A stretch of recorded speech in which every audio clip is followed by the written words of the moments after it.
the beginning of the end for Hulk Hogan and Macho Man Randy Savage, along with Miss Elizabeth, a new Intercontinental Champion in record time, and new tag team champions in a non-title match. Welcome to the review of the 1988 SummerSlam. I'm Steven Milhausen, Walkway to Fight Club. Before we start, I just want to thank everybody for who has been tuning in, listening, and subscribing to the podcast. It means a lot. It is greatly appreciated. But we are on the road to this year's version of SummerSlam 2024. It'll take place from the Cleveland Browns Stadium out in Cleveland, Ohio on Saturday, August the 3rd. But what I'm going to start doing is just kind of going back, watching the old SummerSlams, and we start with numero uno.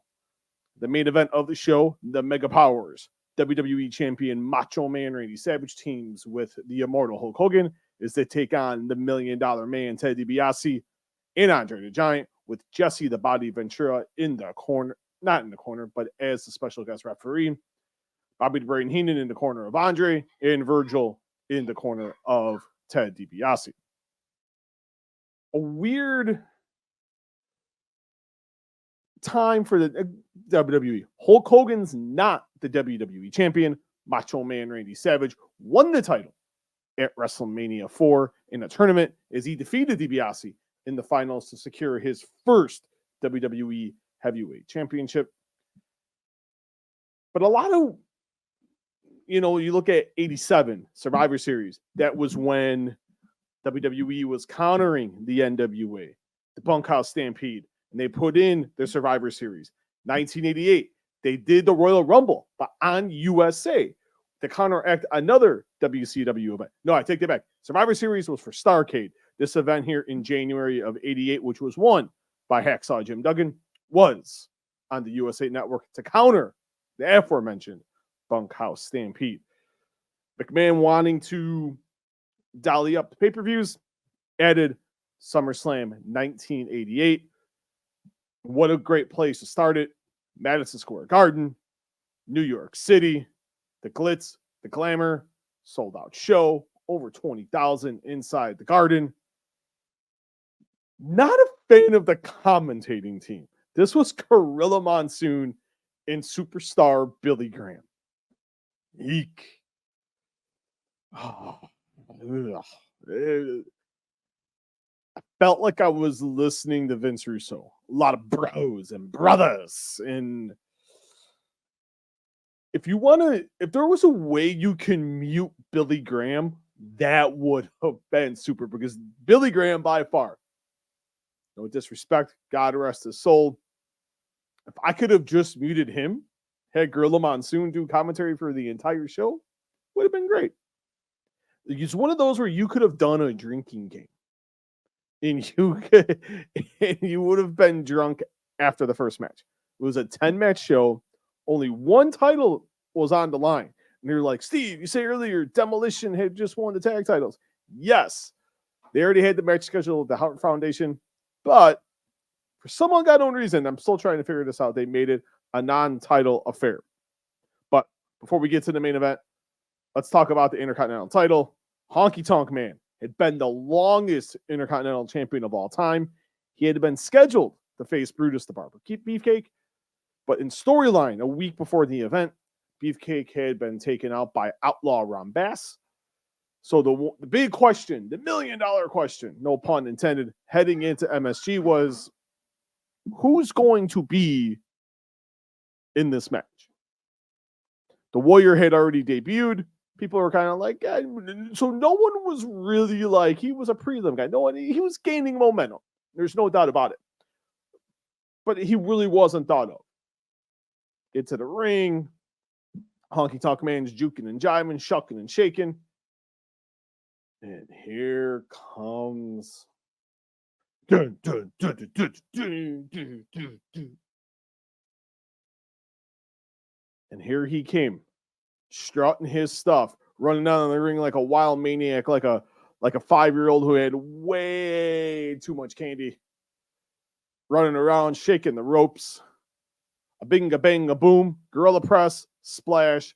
31 seconds later, we have a new WWE Intercontinental Champion, the first of 2 reigns for the Ultimate Warrior.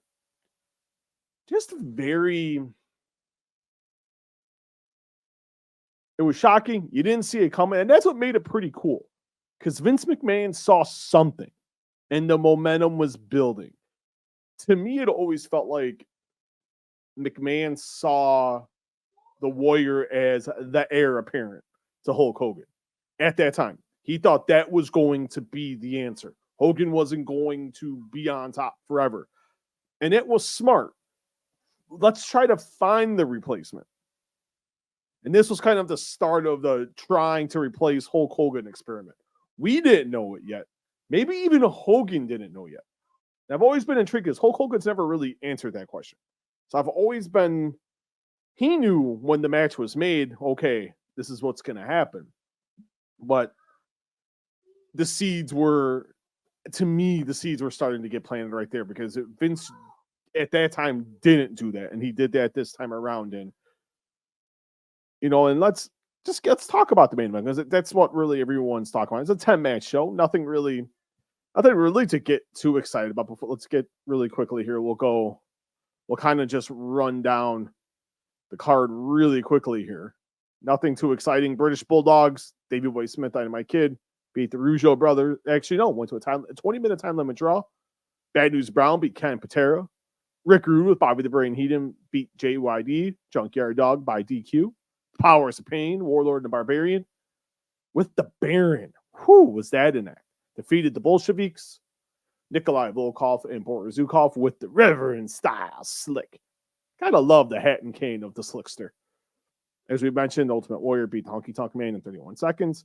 Dino Bravo defeated the original Rock, Don Morocco. Demolition with Mr. Fuji beat the Hart Foundation in 10 minutes and 49 seconds. The Big Boss Man defeated Coco Beware. And Jake the Snake Roberts defeated Hercules in the co-main event in 10 minutes and 6 seconds. But the reason everyone came to Madison Square Garden, why around 400,000 people bought this event on pay-per-view, and what was a little bit of a surprise, WrestleMania 4 did around 485,000 buys. And this is all from the Wrestling Observer and Dave Meltzer. So 400,000, little bit of a surprise. Just because I thought it would have done more, considering you have Hogan Savage teaming up. You got the allure of Jesse the Body Ventura in that rivalry, which I wish they would have played up more in the build-up. They played it up a little bit. I would have gone really more in that scenario, talking about how Jesse hated Hogan back from the AWA days.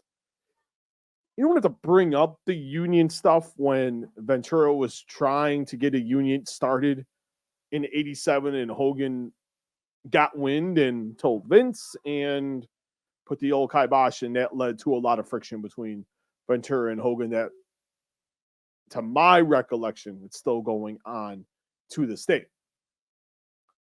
But you look at the crux, like we've talked about the crux of how we got here.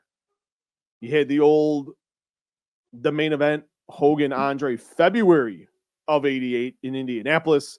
You had the twin Hebners, Andre, like a fast count on Hogan, wins the WWE title, sells it to DiBiase. It gets reversed by Jack Tunney. He implements a 16-man single night tournament elimination out at WrestleMania 4 at the Trump Plaza. Man, talking about Donald Trump in the news. At the Trump Plaza out in Atlantic City. And you get the finals of Savage with Hogan and Elizabeth in this corner. DiBiase had Andre and Virgil, and Hogan hit DiBiase with a chair. Savage hits the big elbow. New WWE Heavyweight Champion. And here we are, and Savage was looking for a partner. DiBiase and Andre lay down the gauntlet. It was announced that Ventura was going to be the referee. DiBiase and Andre were all excited. We pulled one over on Jack Tunney, and Ventura was all excited. made it pretty clear the intention was to screw Hogan and Savage. Savage goes out and picks Hulk Hogan, who had returned from filming No Holds Barred. So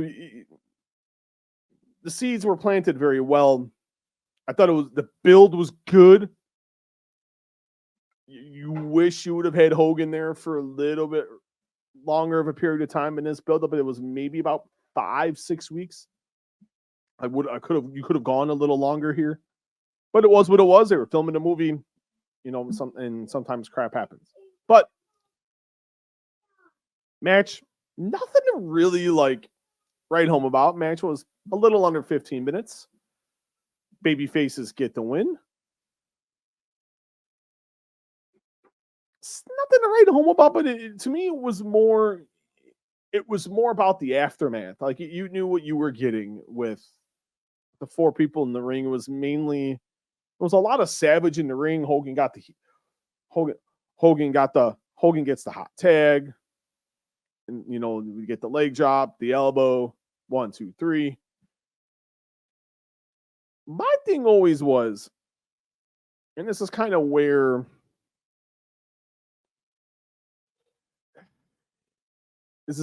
you could see where they were going. Actually, I say not really, because you really didn't know. I would have had Savage. Why Savage didn't get the win? He's the WWE champion. Why is Hogan getting the pin here? And Ventura reluctant to count Savage instead. Ventura gets ready to get the 3. He's reluctant. Savage hits the arm down for 3. Why isn't it leg drop elbow instead of elbow leg drop on DiBiase? It's that thing of, I know Bruce Pritchard always says on his podcast something to wrestle that Vince always said, Hogan must pose. But why isn't the WWE champion getting the pin? The booking for the match was fine. The finish, I would be hot. Hogan's not the champion. He's not. Let's call it like we see it here. The WWE champion's not Hulk Hogan. The WWE champion, the guy who's in the A-Towns, who's drawing great gates, is Randy Savage. So you get to the end of the match. Baby faces get the win. Ah, yay. And Hogan holds her up. Savage is pissed. Hey, what are you doing? And that pat on the booty by Hulk Hogan. Savage is more ticked off when he sees that. So the dissension, the hugging, the holding, the grabbing, the pat on the ass is where the epic heel turn started. And we didn't see until February of 89. You've seen a little more of a tease at the Survivor Series. But the crux, the beginning of this all, of the turn of Macho Man Randy Savage on Hulk Hogan, the Mega Powers, they begin to crumble at the SummerSlam. It's a show, nothing to write home about. If I'm rating this on stars, let's do star ratings. Why not? If Dave Meltzer can do them, I can do them too. I'd go a solid 3 stars just for watching it. It's probably a 2. Nothing great, nothing home. You get the new title change, but you look at it with a historical perspective. The show was a 3 because you look at what was going to happen with the Warrior, and then you see what the angle ended up being with Hogan and Savage. So for me, it was a solid 3. That is all for today. The next review this week will be SummerSlam 89. Hulk Hogan, Brutus the Barber Beefcake take on the aforementioned Macho Man Randy Savage and Zeus. You also get, for the Intercontinental title, the rematch from WrestleMania 5. Intercontinental Champion Ravishing Recruit takes on the Ultimate Warrior. And to me, one of the best matches in SummerSlam history kicks off the show. Absolute classic. I'm not going to ruin it for you. Just watch SummerSlam 89. The beginning of that show was absolutely amazing. And the SummerSlam commentating debut of one Tony Schiavone, because that was from East Rutherford, New Jersey. But that is then. We will see you soon. Don't forget, down there, my handle at SMuehlhausenJR. That's where you can find me on Twitter and TikTok. On Instagram, you can find me just at SMuehlhausen. Make sure you subscribe to the channel. It would mean a lot. Thank you so much. It is greatly appreciated. This is Steven Muehlhausen, and I'll talk to you guys next time. Mwah! Peace. I'm out.